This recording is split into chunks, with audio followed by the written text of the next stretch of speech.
Después de conocido el suceso del secuestro del doctor Carlos Mosquera, 21 días pasaron para que las fuerzas militares de Colombia lo rescataran. Unión Televisión acompañó las manifestaciones por su pronta liberación y su posterior liberación en los días pasados. Lo visitamos y estas son sus crónicas de lo vivido.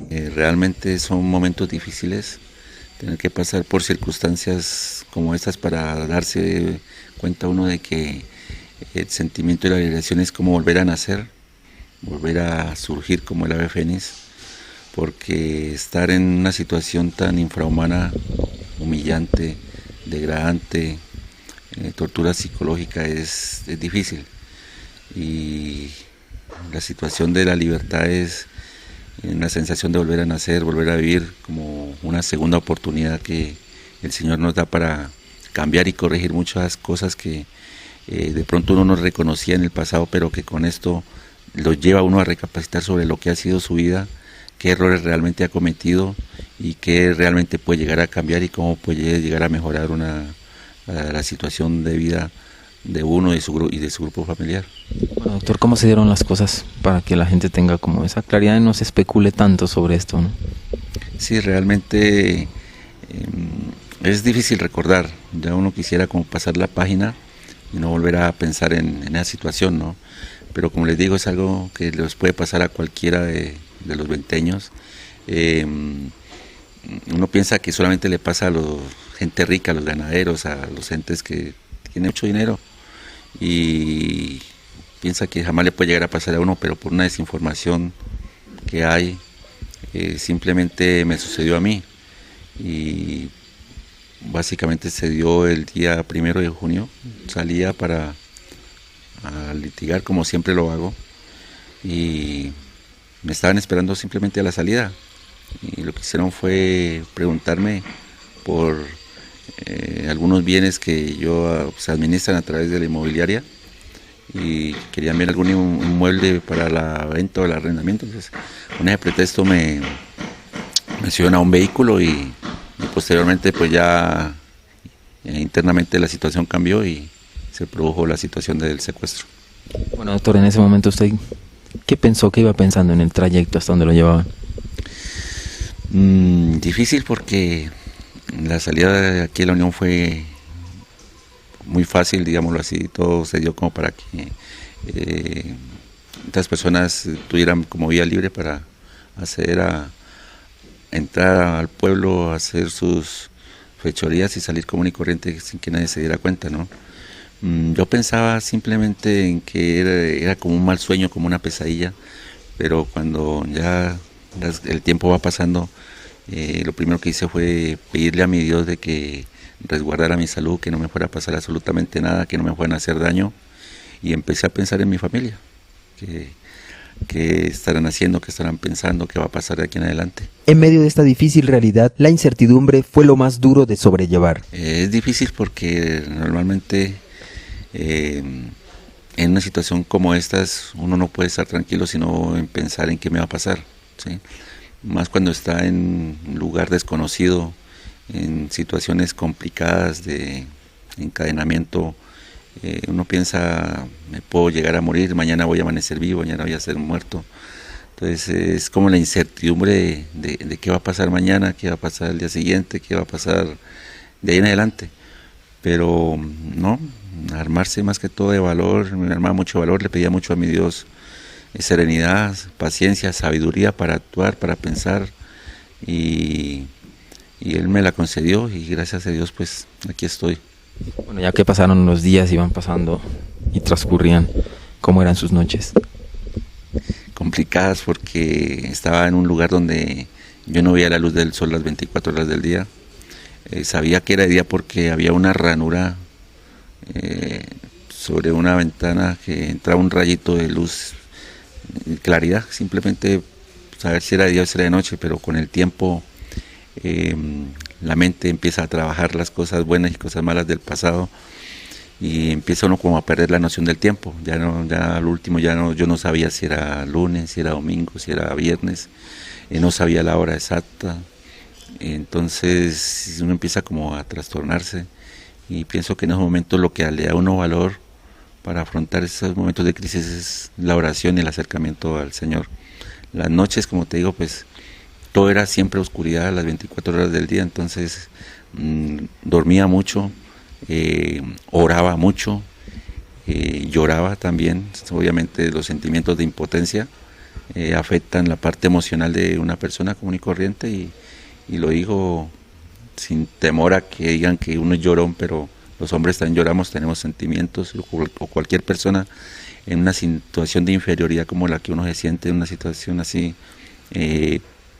quebranta su alma, quebranta su salud y quebranta sus sentimientos, y el llanto hace parte de ese proceso. Obviamente en una situación de estas uno teme por su vida siempre, ¿no? Porque uno no sabe qué pueda estar pensando otra persona, y como todos lo sabemos, el objeto de todo secuestro por lo general es financiero. Todo el mundo busca obtener una utilidad o un provecho económico de una situación que pueda presentar, sobre todo como esta. Con todas las privaciones de un ser humano, casi abatido durante 21 días, y a pesar de que por momentos perdía las fuerzas, la confianza en Dios nunca desfalleció hasta el último día, que como él dice, volvió a nacer. Ese día, el domingo, amanecí realmente muy quebrantado de salud. No, obviamente 21 días fueron difíciles, no comer bien, acostumbrarse a una comida de que no es la que uno habitualmente consume, comida cruda, comida mal preparada, comida muy sencilla. Fue difícil, amanecí, como les digo, quebrantado de salud, quebrantado de ánimo, quebrantado de espíritu, pero aún así yo tenía la esperanza y oraba mucho al Señor. Ese día desayuné común y corriente, me dio un desayuno temprano y el almuerzo temprano. Ese día sentí que realmente el mundo se me acababa, sentía que ya no quería seguir, que cualquier fuera el destino que me tuviera el Señor, lo iba a asumir como la plena voluntad de Él. Y a eso de las 2:30 de la tarde simplemente me puse a orar de rodillas ahí donde me encontraba, y en ese preciso momento el Señor respondió muchas de mis oraciones, porque todos ustedes saben, yo soy cristiano y oraba mucho al Señor, y una de mis oraciones favoritas es Jeremías 33:3, que dice: clama a mí y yo te responderé.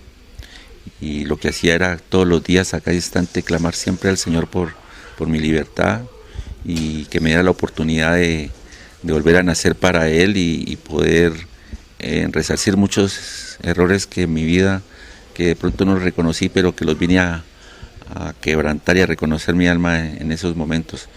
Estaba en esa situación de intimidad con Papito Dios cuando sentí el tropel de la gente que llegó, y se identificaron simplemente Gaula de la Policía Nacional. Gracias a Dios, y dije: gracias, Papito, tú has respondido simplemente mis oraciones, y hermano, lloré como niño, aún lo hago todavía, y mucho agradecimiento a Dios y a la comunidad venteña que siempre me respaldó.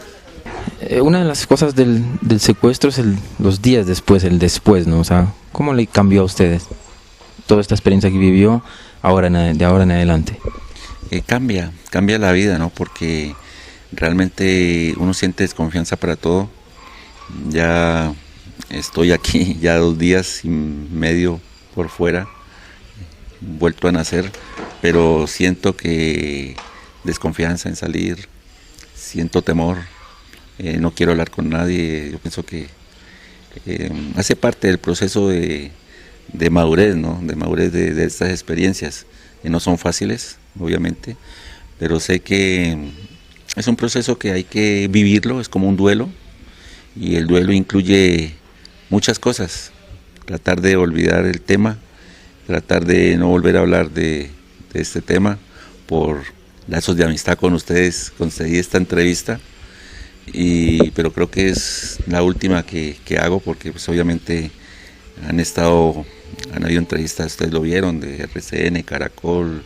No sé, yo quiero pasar una página en mi vida y no volver a pensar en esta situación, y tratar de en los próximos días ir retomando la normalidad en mi vida y volver al litigio, que es mi trabajo y la pasión mía, el derecho. Bueno, doctor, si tuviera que, digamos, sacar algo positivo, algo que le enseñó a usted de esta experiencia, ¿qué sería? Algo positivo, el amor por la familia. A veces uno no valora lo que tiene hasta que no lo ve en riesgo de perderlo, ¿sí? Y estos 21 días me sirvieron para darme cuenta y reconocer, como les decía al principio, que a veces uno muchas veces tiene errores y que no los corrige hasta que alguien no se los muestra o vive las circunstancias para cambiarlos, ¿no? La situación obviamente me hizo reconocer que yo como ser humano y como todo ser humano tenemos errores que podemos subsanar, y una de mis metas, y le decía yo al Señor en mis oraciones, que me diera la oportunidad de salir de aquel lugar para poder hacer las cosas como el Señor manda.